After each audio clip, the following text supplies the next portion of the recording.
कोई बात कह देना बड़ा सरल है, परंतु उसके अनुसार आचरण करना बड़ा कठिन है।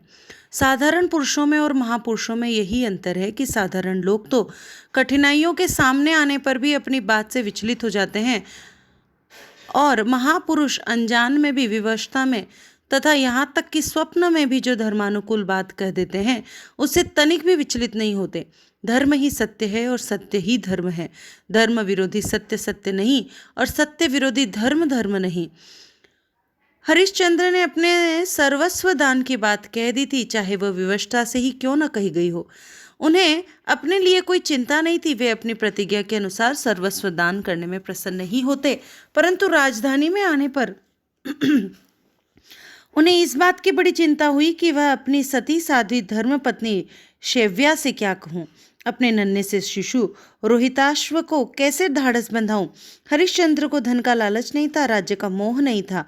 वे अपने शरीर का बलिदान कर सकते थे, परंतु शैव्या और रोहिताश्व को दुखी नहीं देख सकते थे। उन्होंने सोचा कि शैव्या को उसके मायके पहुंचा दिया जाए, रोहित भी वहीं रहेगा और मैं अपने को उन तपस्वी ब्राह्मण के चरणों में समर्पित कर दूंगा। बस और करना ही क्या है। शैव्या साधारण स्त्री नहीं थी, वह आदर्श सती थी। हरिश्चंद्र की आत्मा के साथ उसकी आत्मा मिली हुई थी। यूँ कहना चाहिए कि उस दंपत्ति के शरीर ही दो थे, आत्मा एक ही थी। वन से लौटकर जब अपने पतिदेव की सेवा शुश्रूषा वह अपने आप ही करने लगी, तब हरिश्चंद्र का मनोभाव उससे छिपा न रहा। उसने सोचा कि मेरे स्वामी जब बाहर से लौटते थे तब इनके मुखमंडल पर प्रसन्नता नाचती थी, इनकी आंखें प्रेम से भरी रहती थी, इनकी बाहों से अनुग्रह की वर्षा होती रहती थी। आज बात क्या है? स्वामी के मुख से उदासीनता और चिंता के भाव क्यों प्रकट हो रहे हैं? शिव्या ने पूछा, स्वामी आज आप इतने उदास क्यों हैं? क्या आप किसी याचक को उसकी इच्छा के अनुसार दान नहीं दे सके हैं? क्या आपसे कोई ऐसा कार्य हो गया जिसको करते समय भगवान की स्मृति न रही हो? क्या कर्म, वाणी अथवा मन से आपने किसी प्राणी का तिरस्कार कर दिया है? क्या आपने कोई ऐसी बात कह दी जिसको पूर्ण करने में संदेह है? स्वामी, आप मुझसे कुछ न छिपाएं। आपकी चिंता देखकर मैं व्याकुल हो रही हूँ। मुझे कुछ समझ नहीं पड़ रहा है कि आप क्यों चिंतित हो रहे हैं। आपके शरीर में कोई पीड़ा नहीं। मेरा रोहित सकुशल है, मैं आपके सामने हूँ, फिर आपकी चिंता का क्या कारण है? हरिश्चंद्र ने कहा, प्रिय, भगवान की कृपा से मेरे धर्म पालन में कोई बाधा नहीं पड़ी है। मैंने कल वन में एक तपस्वी ब्राह्मण को सर्वस्व दान कर दिया है।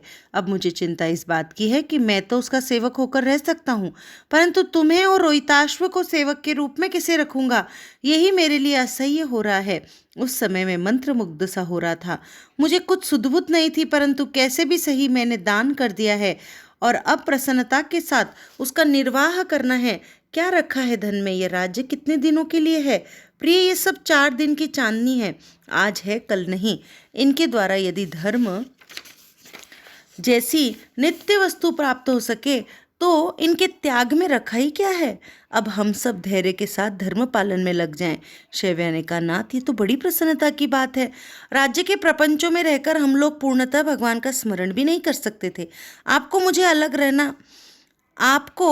अलग रहना पड़ता था और मैं आपकी सेवा से वंचित रहती थी। अब भगवान ने बड़ा ही सुंदर अवसर दिया है। अब मैं निरंतर आपकी सनिधि में रहकर सेवा कर सकूंगी। राज्य अथवा संपत्ति में क्या धरा है? इनका इतना अच्छा सदुपयोग हो गया, ये बड़े आनंद की बात है। शैव्या की बात सुनकर हरिश्चंद्र की चिंता मिट गई। वे मन ही मन उसकी प्रशंसा करने लगे, सोचने लगे कि इसी का नाम तो आदर्श पत्नी है। मेरी इच्छा में ही इसकी इच्छा, मेरी प्रसन्नता में ही इसकी प्रसन्नता, और भगवान के किए हुए प्रत्येक विधान में कल्याण का दर्शन। बस इससे बढ़कर और क्या चाहिए? मैं जीवन भर इसकी सेवा करूं, इससे अलग न हूं, यही मुझे चाहिए। रात हो गई। हरिश्चंद्र और शैव्या दोनों सो गए। दूसरे दिन हरिश्चंद्र अपनी नित्य कृत्य से निवृत्त भी नहीं हो पाए थे कि प्रतिहारी ने आकर समाचार दिया, महाराज, एक बड़े तपस्वी ब्राह्मण आए हैं। वे कहते हैं राज्य हमारा है, शीघ्र ही जाकर महाराज से कहो, आपकी क्या आज्ञा है? हरिश्चंद्र ने जाकर उनका स्वागत किया और उन्हें ऊंचे आसन पर बैठाकर पूजा की। विश्वामित्र ने कहा, राजन, कल तुमने अपना संपूर्ण राज्य मुझे दे दिया है। तुम बड़े ही सत्यवादी और धार्मिक हो। अब अपनी प्रतिज्ञा पूरी करो, राज्य छोड़ दो और मेरे लिए सांगता वाले 2.5 भार सोने का प्रबंध करो। हरिश्चंद्र ने कहा, भगवान, राज्य आप ही का है, इसे संभालिए। ये तो मैंने आपको दे ही दिया, रहा 2.5 भार सोने का, तो उसे भी मैं अभी मंगाए देता हूँ। हरिश्चंद्र ने कोषाध्यक्ष की ओर इशारा किया। कोषाध्यक्ष जब सोना लेकर उपस्थित हुआ तब विश्वामित्र ने कहा, पूछा, ये सोना कहाँ से आया है? क्या ये राज्य कोष से आया है? हरिश्चंद्र, तुम मुझसे कपट कर रहे हो। जब मुझे राज्य दे दिया तब क्या कोष बाकी ही रहा? मैं ही कोष से मुझे सोना देने का अर्थ क्या है?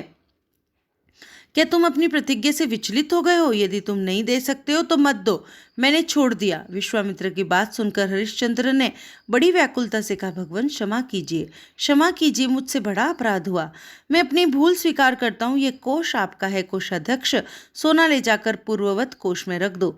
भगवान, इस समय तो मेरे पास सोना नहीं है, कुछ समय दीजिए, मैं आपको अवश्य दूंगा। विश्वामित्र ने कहा, पहली बात तो यह है कि अब यह राज्य मेरा हो गया है, ये पृथ्वी तुमने मुझे दे दी है, अब तुम्हें इसमें रहने का अधिकार नहीं। जिन आभूषणों को तुम पहने हुए हो इन्हें भी अभी उतार दो और अपनी स्त्री तथा बेटे के साथ वल्कल वस्त्र पहनकर अभी यहाँ से निकल जाओ। मैं समय की बात कुछ नहीं जानता, जो तुमने प्रतिज्ञा की है उसे पूरी करो। राजा ने अपनी स्त्री और पुत्र के साथ वल्कल धारण करके राजमहल से प्रयाण किया। कहीं कहीं ऐसी कथा आती है कि इंद्रलोक से लौटकर विश्वामित्र ने योग बल से हरिश्चंद्र की आत्मा को अपने पास बुला लिया। हरिश्चंद्र का शरीर राजमहल में सो रहा था और उनकी आत्मा विश्वामित्र के सामने हाथ जोड़े खड़ी थी। विश्वामित्र ने कहा, राजन, तुम बड़े दाता हो, तुम्हारा यश त्रिलोकी में छा रहा है, तुम अपना संपूर्ण राज्य मुझे समर्पित कर दो। यदि ऐसा नहीं करोगे तो तुम्हारा समग्र राज्य मैं अपने तपोबल से भस्म कर दूंगा। हरिश्चंद्र ने सोचा कि सारे राज्य के नष्ट होने की अपेक्षा मेरा नष्ट हो जाना अच्छा है, इसमें नष्ट होने की बात ही क्या है। ऋषिराज को सारा राज्य निवेदन कर देने से मैं राज्य कार्य की झंझटों से मुक्त हो जाऊंगा और भगवान का भजन करूंगा। हरिश्चंद्र ने विश्वामित्र से कहा, प्रभु, मैंने अपना संपूर्ण राज्य आपके चरणों में समर्पित किया, अब मेरा कुछ नहीं, अब सब आपका है। विश्वामित्र ने हरिश्चंद्र की प्रशंसा करते हुए दान की सांगता सिद्ध होने के लिए दक्षिणा मांगी। उस समय हरिश्चंद्र की आत्मा राजधानी में चली गई और उनकी नींद खुल गई। उन्होंने देखा कि मैं अपने राजमहल में सो रहा हूँ, यह सब स्वप्न था। उनके सामने स्वप्न की एक एक घटना आने लगी। ऋषि का आश्रम, उनकी मुखाकृति, उनका नाम विश्वामित्र, सबके सब उनके दिमाग में घूमने लगे। वे सोचने लगे कि स्वप्न में ही सही मैंने अपने राज्य का दान कर दिया। अब मैं राजा नहीं, राज्य पर मेरा कोई स्वत्व नहीं, इसका उपयोग करना मेरे लिए पापजनक है। दूसरे दिन राजसभा में मंत्री और सभासदों के सामने हरिश्चंद्र ने सारी कथा सुनाई। मंत्रियों ने कहा, स्वप्न की बात का क्या प्रमाण? लोग स्वप्न में न जाने क्या क्या देख सकते हैं, सुन जाते हैं, कह जाते हैं। यदि सब करने लगे तो दुनिया में गड़बड़ मच जाएगी। आप इन बातों को भूल जाइए और पूर्ववत राज्य का संचालन कीजिए। हरिश्चंद्र ने मंत्रियों की बात अस्वीकार कर दी। उन्होंने कहा, मैंने अवश्य स्वप्न में ही दान दिया है, परंतु दान कर दिया है, मैं अब इस बात से कभी टल नहीं सकता। राज्य उन्हीं महात्मा का है, उनके आश्रम का पता मुझे मालूम है, इसलिए जब तक उनका पता नहीं चल जाता तब तक मैं राज्य की देखभाल करूंगा, परंतु आदमियों को भेजकर उनका पता लगवाया जाए और आज से ही मुहर उनके नाम की कर दी जाए। राज्य के स्वामी वे रहेंगे और मैं उनका सेवक रहूंगा। हरिश्चंद्र की आज्ञा के अनुसार उन्हें ढूंढने के लिए दूत भेज दिए गए और मुहर बदल दी गई। सभा में धन्य धन्य की ध्वनि गूंज उठी। एकाएक विश्वामित्र सभा में आ पहुंचे। उन्हें देखते ही हरिश्चंद्र का चेहरा खिल उठा। उन्होंने कहा, यही हैं जिन्हें मैंने स्वप्न में दान किया था, जो इस राज्य के एक छत्र स्वामी हैं, वे ही महात्मा स्वयं आ गए।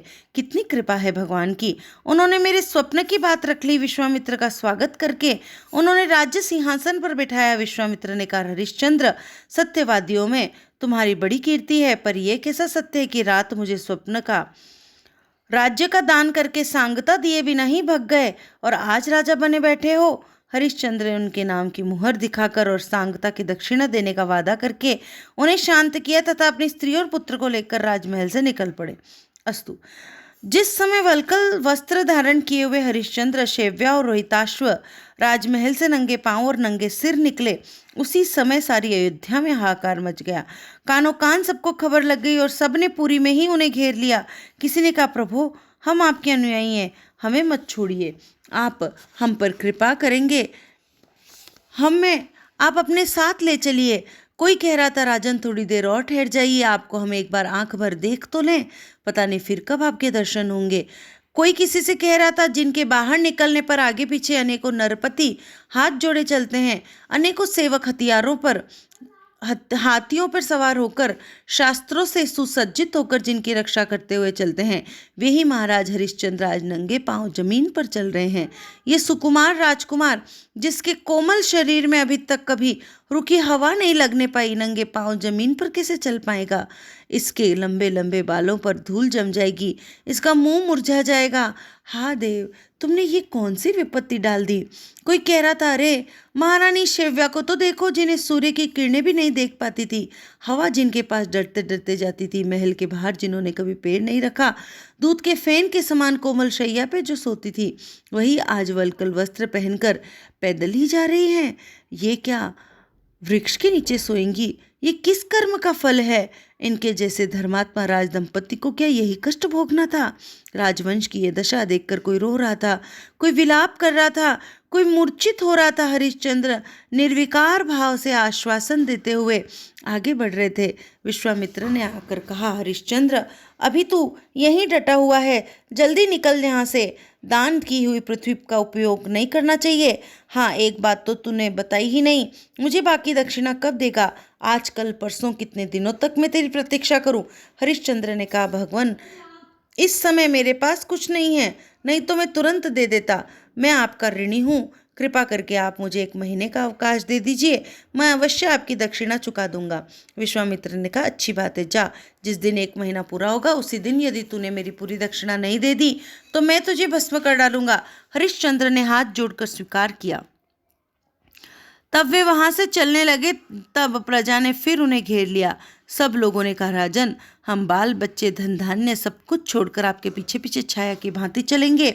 जहां आप रहेंगे वहीं हम रहेंगे, जहां आप हैं वहां सुख है, वही हमारा नगर है और वही हमारे लिए स्वर्ग है। प्रजाजनों की बात सुनकर हरिश्चंद्र के हृदय में स्नेह उमड़ आया। उनका दुख देखकर वे स्वयं दुखी हो गए। वे उन्हें समझाने लगे कि तुम लोगों के चलने से मेरा धर्म संकट और भी बढ़ जाएगा, तुम्हें भी कष्ट होगा। तुम यहाँ रहकर धर्म पालन करो और हम भी यह कहीं रहकर धर्म पालन करें। ये जीवन केवल धर्म के लिए प्राप्त हुआ है। भगवान सबका भला करते हैं। सब भगवान का भजन करो और उन पर विश्वास रखो। हरिश्चंद्र अभी समझा ही रहे थे कि विश्वामित्र ने पुनः आकर डांटा। उनकी आंखें क्रोध से लाल लाल हो उठी। उन्होंने कहा, तू धर्मभ्रष्ट हो गया है, झूठ बोलता है, कपट करता है, दान करके फिर लेने की इच्छा से प्रजा में षड्यंत्र करता है। विश्वामित्र की ये परुष वाणी सुनकर अभी निकल जाता हूँ, कहते हुए हरिश्चंद्र ने शैव्या का हाथ पकड़ लिया और उसे खींचते हुए चलने लगे। विश्वामित्र के इस कृत्य को देखकर 5 विश्व देवा जो उस समय आकाश में स्थित थे दया से द्रवित हो गए। उनके मुंह से एकाएक निकल पड़ा, विश्वामित्र बड़ा पापी है, इसे नरक में भी ठिकाना नहीं मिलेगा। हरिश्चंद्र को इसने राज्य से वंचित कर दिया, कपट से ठग लिया। अब हम किसके यज्ञ में सोमपान करेंगे, किसकी श्रद्धा का उपभोग करेंगे? उनकी यह आवाज विश्वामित्र के कानों तक पहुंची। उन्होंने कहा, तुम लोग देवता होकर मनुष्यों का इतना पक्षपात करते हो, इसलिए तुम भी मनुष्य हो जाओ। पीछे विश्वदेवा ने विश्वामित्र को अनुनय विनय प्रसन्न कर लिया और विश्वामित्र ने उनको गर्भ से पैदा होकर बिना गृहस्थ के धर्म का पालन किए ही काम क्रोध आदि से मुक्त रहकर स्वर्ग में जाने की छूट दे दी। हरिश्चंद्र अयोध्या से तो चल पड़े, परंतु अब उनके मन में यह प्रश्न उठा कि कहाँ जाए। सारी पृथ्वी का दान हो गया, अब इसमें रहना ही नहीं चाहिए, इसके अतिरिक्त स्थान ही कहाँ है? एकाएक उन्हें काशी का स्मरण हुआ आया। उन्होंने सोचा, काशी तो त्रिलोक से न्यारी है, वह त्रिशूल पर स्थित है, जन्म मरण के चक्कर से बाहर है, भगवान शंकर की राजधानी है। दयामयी माँ अन्नपूर्णा वहाँ सबकी खोज खबर रखती है, अब वहीं चलना चाहिए। हरिश्चंद्र शैव्या और रोहिताश्व के साथ धीरे धीरे काशी के लिए चल पड़े। नारायण नारायण नारायण।